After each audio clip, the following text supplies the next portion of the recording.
What is an integral? If you're in a second semester of calculus, that is a key question, a key concept of the course. And if we don't understand the definition of an integral, then we don't understand how integration works very well at all. Alright, so here is the definition of the definite integral, which is what I want to cover today. And you get this scary looking formula. We read this as the integral of a to b of f of x dx, which is this statement here, equals this, what is this? The limit as, let me explain where we get this idea. It actually makes a lot of sense once we see it. Okay, so I'm going to draw a picture to try to explain what we're doing here. So let's take a curve, and this curve is going from A to B. And the question that I want to address is, how do I calculate the area under the curve? So how much area do I have here? Now, if this was a rectangle or a circle or a triangle or some familiar shape, this would be an easy question. But with this curved shape, I don't know exactly what to do here. I'm going to use a technique that's called a Riemann sum, named after German mathematician Bernhard Riemann. And what we're going to do here is break up this interval a to b into little tiny intervals. And I don't specify exactly how many of these tiny intervals I have. They just have to be equal width. Okay, and I'm going to label these tally marks x1, x2, so on. Let's call A x0. Let's call B xn. That's our last one.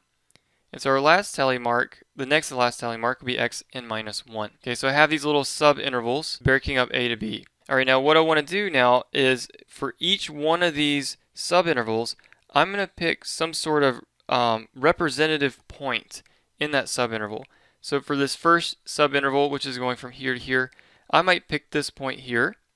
I label that point x1 star, and I'm free to choose where along that interval x1 star is. Okay, so I just make some sort of choice. And I keep doing this, so x2 star I'm going to pick right here. x3 star I'm going to pick right here. I go on, let's say xn minus 1 star, maybe I pick it right here. Okay, remember I'm free in each little subinterval to pick where that xi star goes. Okay, and from those xi stars, I'm going to pick a height. And from that height, I'm going to draw a rectangle that has width of that subinterval and height dependent upon my xi star. Okay, so my second one goes up here. My third one, I'll go ahead and draw these. So I have rectangles like this. And so now what I have done is I've created these rectangles for which any one rectangle I can calculate its area. And then when I add up the areas of these rectangles, I almost get the area under the curve. It's not exact, but it's close. So the idea is the area of the rectangles is close to the area under the curve. And actually, if I pick more rectangles, then the better this measurement is.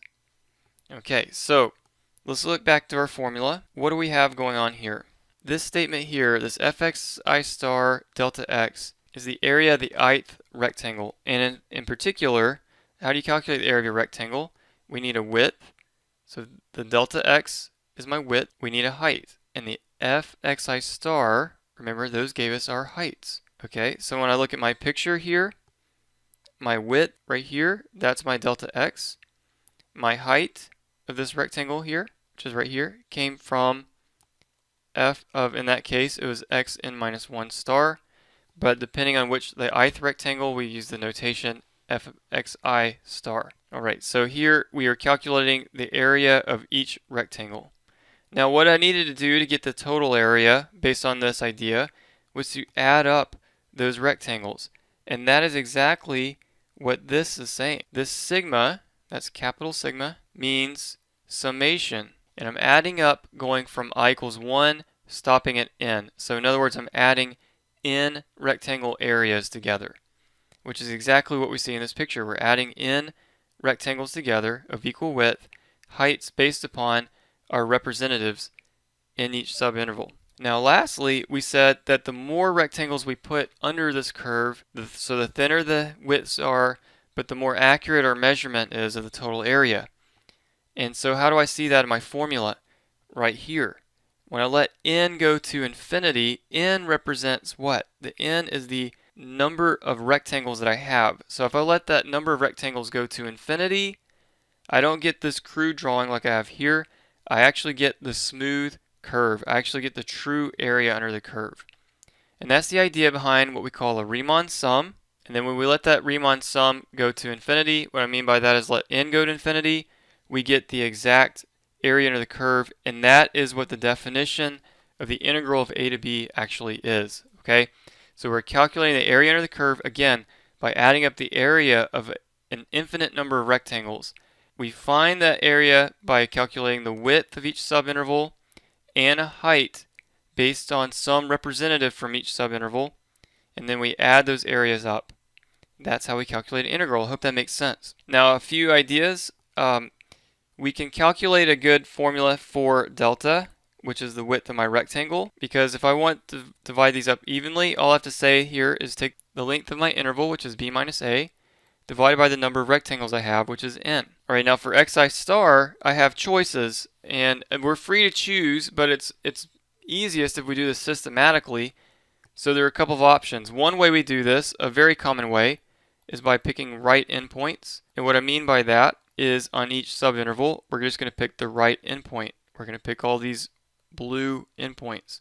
If I pick xi star to be the right endpoint, then the way I can calculate that is starting out at a, right? That's kind of where my 0 is. I move over 1 delta x to get the first one. I move over 2 delta x's to get to the second one. And in general, I'm moving over I copies of delta x to get to that right endpoint, xi star.